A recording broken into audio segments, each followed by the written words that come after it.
قومی کرکٹر نے P S L کو خیر بات کیوں کہا؟ سلیکٹرز نے احمد شہزاد کو لفٹ کیوں نہیں دی؟ شاہین کینگریز کو دبوچنے میں کیوں ناکام ہوئے؟ عامر جمال نے کیسا کمال کر دکھایا؟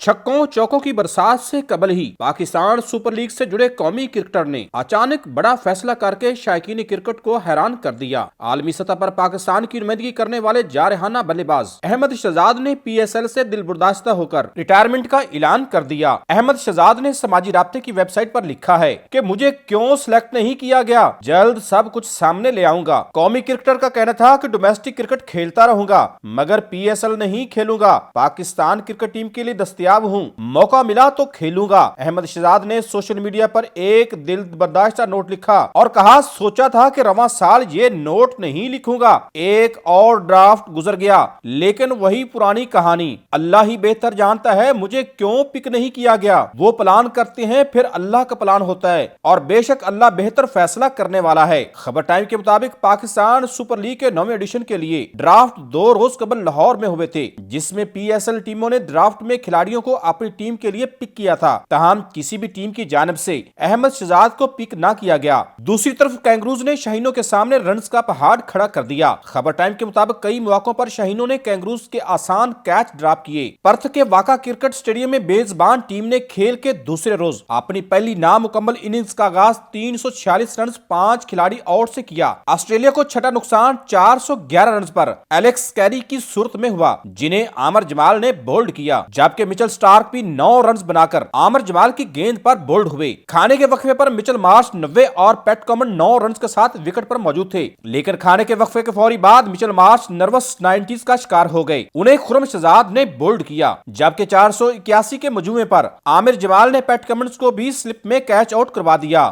اور ڈیبیو ٹیسٹ پر 6 وکٹیں لینے والے 14ویں بالر بننے کا اعزاز حاصل کیا۔ آسٹریلیا کے آخری آؤٹ ہونے والے کھلاڑی نیتھن لیون تھے، جو 5 رنز بنا کر عامر جمال کی گیند پر آؤٹ ہوئے۔ پاکستان کی جانب سے خرم شہزاد کے حصے میں 2 وکٹیں آئیں، ایک کھلاڑی کو فہیم اشرف اور شہین شاہ افریدی نے آؤٹ کیا۔ آسٹریلیا کی جانب سے ڈیوڈ وارنر 164 رنز بنا کر نمایاں رہے، جبکہ مچل مارش نے 90 رنز کی اننگز کھیلی۔ عثمان خواجہ 41 رنز اور ٹریوس ہیڈ 40 رن بنا کر آؤٹ ہوئے۔ آسٹریلوی ٹیم کی جانب سے 487 رنز کے تعاقب میں پاکستانی ٹیم کریز پر موجود ہے۔